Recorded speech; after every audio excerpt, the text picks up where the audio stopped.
Sejam todos muito bem-vindos ao canal Bíblia Sem Engano.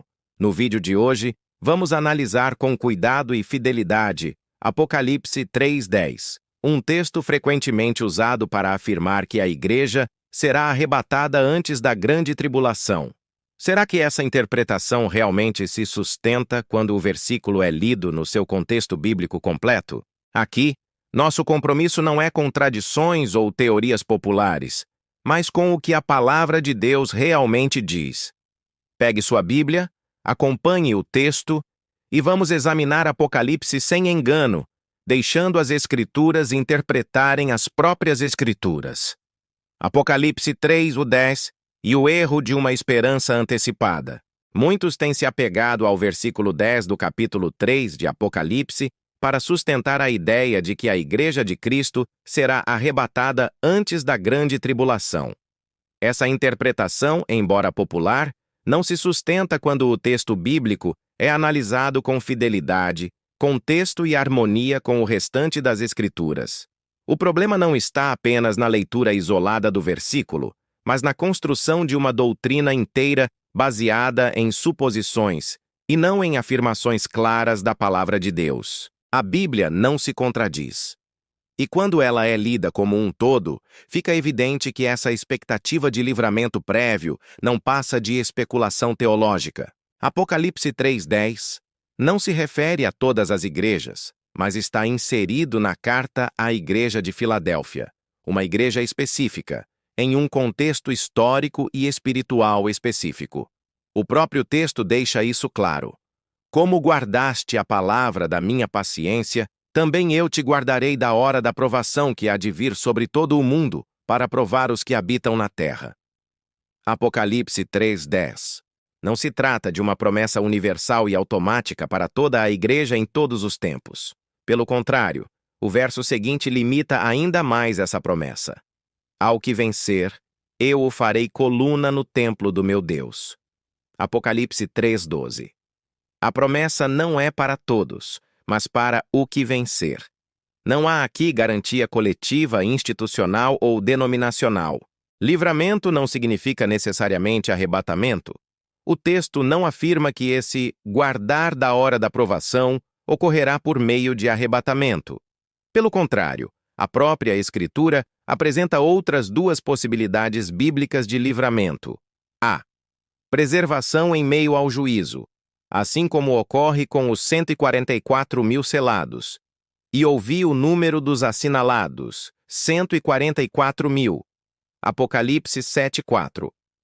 Eles passam pelo período, mas são guardados por Deus. B. Descanso na morte antes da tribulação. A Bíblia afirma claramente: bem-aventurados os mortos que desde agora morrem no Senhor. Apocalipse 14, versículo 13. Ou seja, morrer em Cristo antes da tribulação também é ser guardado dela, sem qualquer necessidade de arrebatamento antecipado. O arrebatamento ocorre na segunda vinda, não antes. A Escritura é explícita quanto ao momento do arrebatamento. Num momento, num abrir e fechar de olhos, ao toque da última trombeta, porque a trombeta soará, e os mortos ressuscitarão incorruptíveis, e nós seremos transformados. 1 Coríntios 15:52. Paulo é ainda mais claro. Porque o mesmo Senhor descerá do céu com alarido, com voz de arcanjo e com a trombeta de Deus. E os mortos em Cristo ressuscitarão primeiro. Depois nós, os que ficarmos vivos, seremos arrebatados juntamente com eles. 1 Tessalonicenses 4, versículos 16 e 17.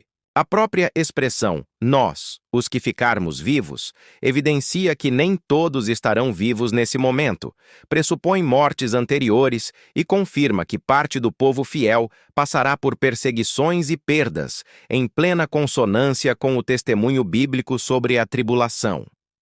Logo, última trombeta não é a primeira. Não é antes da tribulação. É na manifestação visível de Cristo.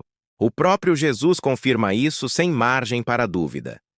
E logo depois da tribulação daqueles dias, o sol escurecerá. Então aparecerá no céu o sinal do Filho do Homem.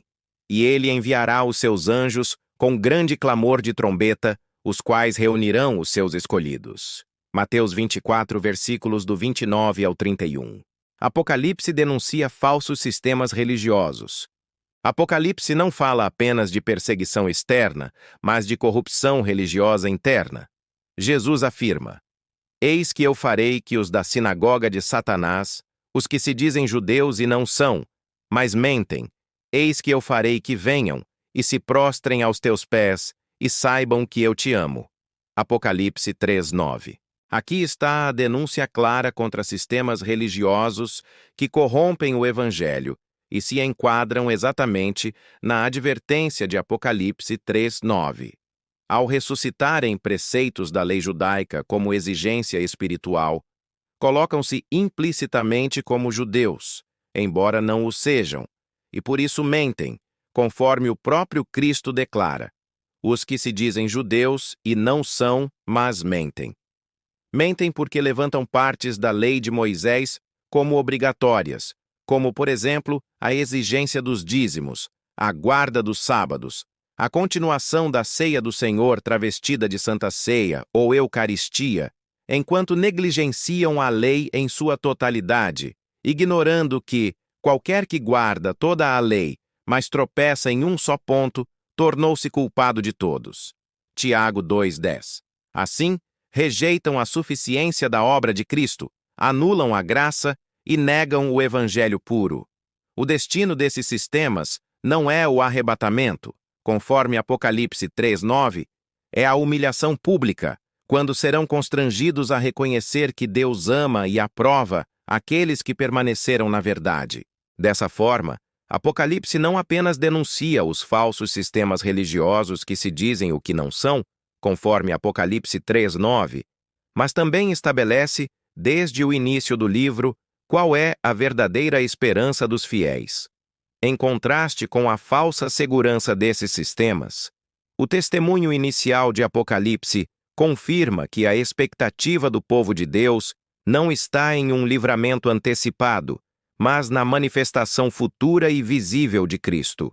O livro começa exaltando não instituições ou tradições, mas a obra consumada de Jesus e a certeza de que ele virá novamente, diante de todos, para vindicar aqueles que permaneceram na verdade.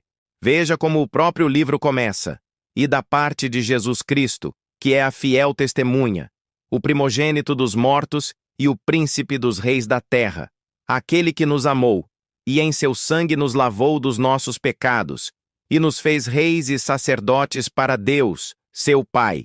A ele glória e poder para todo o sempre. Amém.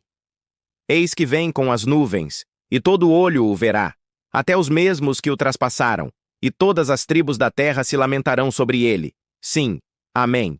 Eu sou o Alfa e o Ômega, o princípio e o fim, diz o Senhor, que é, que era e que há de vir, o Todo-Poderoso. Apocalipse 1, versículos do 5 ao 8. Ele vem uma vez mais, visivelmente, todo olho o verá, após os acontecimentos finais. Logo, fica claro que a ideia de um arrebatamento secreto antes da grande tribulação não encontra sustentação na palavra de Deus. Ela nasce de leituras isoladas, desconectadas do contexto e ignora declarações diretas de Jesus e dos apóstolos. A Bíblia afirma, com absoluta clareza, a promessa é para os vencedores, não para instituições. O livramento pode ocorrer sem arrebatamento. O arrebatamento acontece na última trombeta. A segunda vinda de Cristo ocorre após a grande tribulação.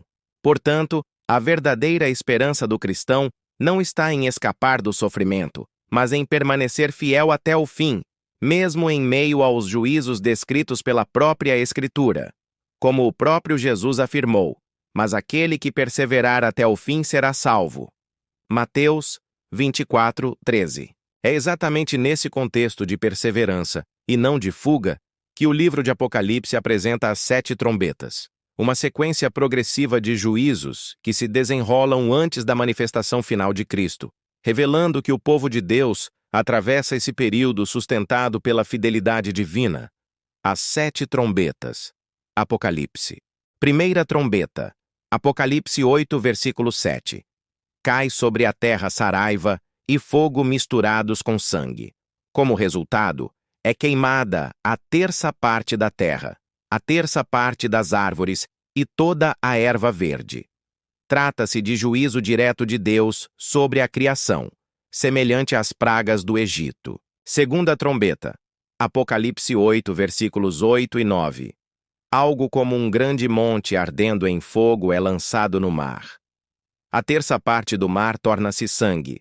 A terça parte dos seres vivos marinhos morre, e a terça parte dos navios é destruída. O texto indica um impacto de origem celestial, não ação humana. Terceira trombeta. Apocalipse 8, versículos 10 e 11. Cai do céu uma grande estrela, ardendo como tocha, sobre a terça parte dos rios e das fontes das águas. Seu nome é Absinto, símbolo de amargura e juízo. As águas tornam-se impróprias, e muitos homens morrem por causa delas. Quarta trombeta. Apocalipse 8, versículo 12. É ferida a terça parte do sol, da lua e das estrelas, resultando em escurecimento parcial do dia e da noite. Não se trata da queda dos astros, mas da redução de sua luz, sinal cósmico do juízo iminente. Quinta trombeta. Primeiro ai. Apocalipse 9, versículos do 1 ao 11.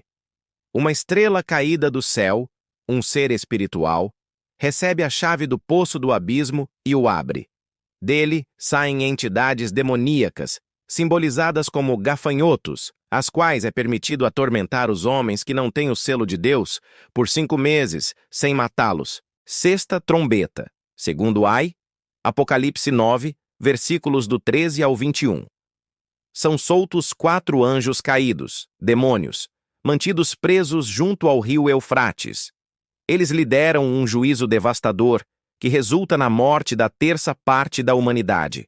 Apesar da magnitude da destruição, os sobreviventes não se arrependem de seus pecados. Sétima trombeta. Terceiro ai, última trombeta. Apocalipse 11, 15, 19. O sétimo anjo toca a trombeta e há grandes vozes no céu proclamando: os reinos do mundo vieram a ser de nosso Senhor e do seu Cristo, e ele reinará para todo o sempre. Essa trombeta anuncia o estabelecimento definitivo do reino de Cristo e a manifestação visível de seu domínio, incluindo a ressurreição dos santos e a preparação para o juízo final. Embora seja um sinal poderoso do cumprimento do plano de Deus, o juízo final completo ocorrerá apenas após os 1000 anos, conforme descrito em Apocalipse 20, versículos do 11 ao 15. Portanto, a esperança bíblica não é escapar dos juízos, mas perseverar até o fim, guardando a fé em meio à pressão, à perseguição e à prova.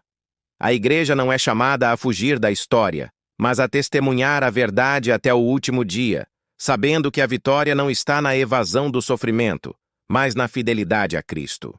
Que todo leitor se desprenda das doutrinas corrompidas, abandone falsas seguranças e volte à simplicidade da palavra. Cristo não vem em segredo, ele vem em glória, e somente aqueles que perseverarem até o fim estarão prontos para encontrá-lo. Quando a Escritura denuncia a chamada sinagoga de Satanás, ela se refere a sistemas religiosos que se dizem povo de Deus, mas mentem e se opõem à verdade. Essa oposição não ocorre apenas por violência física, mas por perseguição religiosa institucional, exatamente como Jesus advertiu. Eles vos expulsarão das sinagogas. Vem a hora em que todo aquele que vos matar cuidará fazer um serviço a Deus. João 16, 2. Essa oposição se manifesta de forma concreta por meio de expulsão do convívio religioso, difamação e calúnia, entendidas aqui como a atribuição de falsas motivações, a deturpação consciente das palavras e a rotulação injusta daqueles que permanecem fiéis ao Evangelho, pressão espiritual e social, silenciamento da verdade e exclusão daqueles que se recusam a se submeter ao sistema. É esse mesmo cenário que Cristo denuncia em Apocalipse 3:9 ao afirmar: eis que eu farei que os da sinagoga de Satanás, os que se dizem judeus e não são, mas mentem, venham, e se prostrem aos teus pés e saibam que eu te amo. O contraste é claro. Enquanto sistemas religiosos usam o nome de Deus para controlar e excluir, o verdadeiro povo de Deus é formado por aqueles que permanecem fiéis à verdade do Evangelho, ainda que isso lhes custe rejeição, oposição e perseguição. Com isso, meus amigos e irmãos, chegamos ao fim de mais um estudo bíblico balizado na verdade do Evangelho, sem engano ou forçamento teológico. Quero agradecer de coração a todos vocês que assistiram até o final. A sua permanência aqui mostra compromisso com a verdade da palavra e disposição para examinar as Escrituras com seriedade.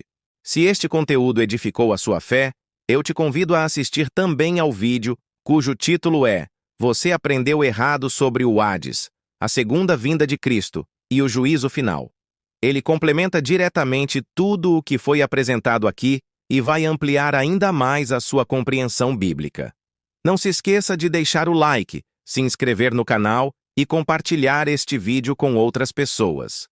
Isso ajuda a mensagem a alcançar mais vidas e fortalece a divulgação da verdade. Desejo a você e a sua família um Natal cheio de bênçãos, paz e esperança, e que este tempo seja marcado por uma verdadeira renovação de vida em Cristo.